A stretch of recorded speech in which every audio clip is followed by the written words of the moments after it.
اب سنیے ایک دفعہ ایک دن جناب سیدہ سلام اللہ علیہا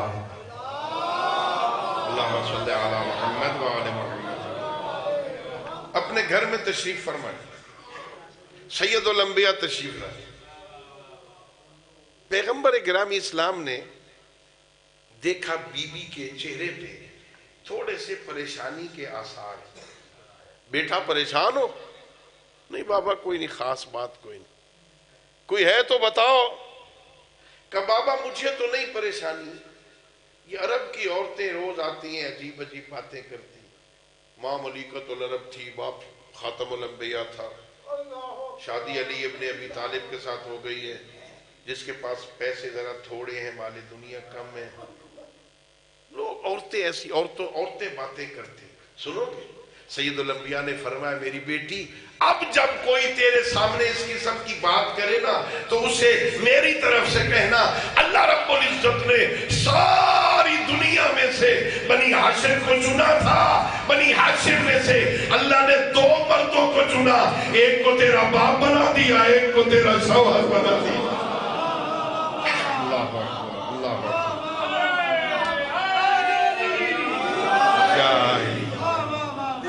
اللہ رب العزت نے ساری دنیا میں سے بنی ہاشم کو چنا، اور بنی ہاشم میں اللہ نے 2 مردوں کو چن لیا، ایک کو تیرا باپ بنا دیا، ایک کو تیرا شوہر بنا دیا.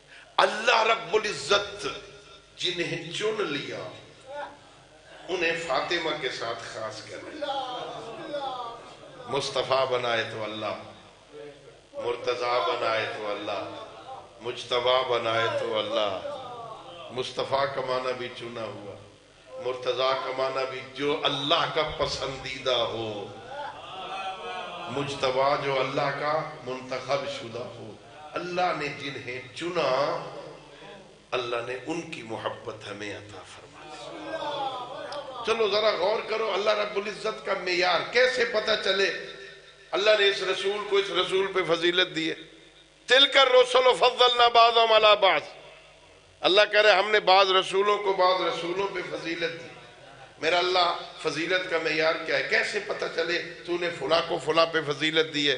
فرمایا منہم من کلم اللہ، ان میں سے کچھ ایسے ہیں جن سے اللہ نے ڈائریکٹ کلام کیا ہے. اللہ نے ڈائریکٹ ان سے کلام کیا، اللہ نے ان کو فضیلت عطا کی. باقی رسولوں پہ انہیں فضیلت ہے جن سے اللہ نے ڈائریکٹ بات کی. یہ اللہ کا جو پیغام آتا ہے نا نبی یا رسول پہ 4 طریقوں میں سے کسی ایک طریقے سے آتا ہے. نمبر 1، اللہ اس نبی کے قلب پر الہام کر دیتا. ایک طریقہ پیغام کا، اللہ ڈائریکٹ اس نبی کے دل پر رسول کے قلب پر الہام کر دیتا. دوسرا طریقہ یہ کہ اللہ خواب میں حکم دے دیتے. نبی سویا ہوا ہے، رسول سویا ہوا ہے، خواب میں حکم دے. وہ حضرت ابراہیم کو خواب آیا تھا کہ میں اپنے بیٹے کو ذبح کر رہا ہوں.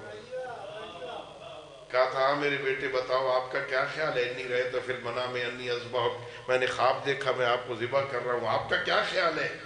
حضرت اسماعیل بھی نبی تھے، جانتے تھے نبی اور رسول کا خواب خیال نہیں ہوتا. کہا یا ابت افعل ما تؤمر، بابا جو حکم ملا ہے نا کر گزریے. حکم تھا، خواب میں اللہ پیغام دے دے. تیسرا طریقہ یہ کہ اللہ جبرائیل کے ذریعے پیغام دے دے، جا میرے رسول کو یہ پیغام دے کے. اور چوتھا طریقہ ہے اللہ ڈائریکٹ بات کرتا. اللہ ڈائریکٹ بات کرتا ہے. منہم من کلم اللہ، ان رسولوں میں سے کچھ ایسے ہیں جن کے ساتھ اللہ نے کلام کیا ہے. جہاں تک میرا مطالعہ ہے، چھوٹا سا طالب علم ہوں میں، جہاں تک میرا مطالعہ ہے نا، میں نے دیکھا اللہ نے 2 رسولوں کے ساتھ ڈائریکٹ بات کی ہے. ایک حضرت موسیٰ کے ساتھ، ایک سید الانبیاء کے ساتھ. ایک حضرت موسیٰ کے ساتھ، ایک حضرت سید الانبیاء کے ساتھ. لیکن دونوں میں فرق کتنا ہے. جب موسیٰ کلیم اللہ سے کلام کرنی تھی اسے کوہ طور پہ بلایا، جب سید الانبیاء سے کلام کرنی تھی اسے معراج پہ بلایا.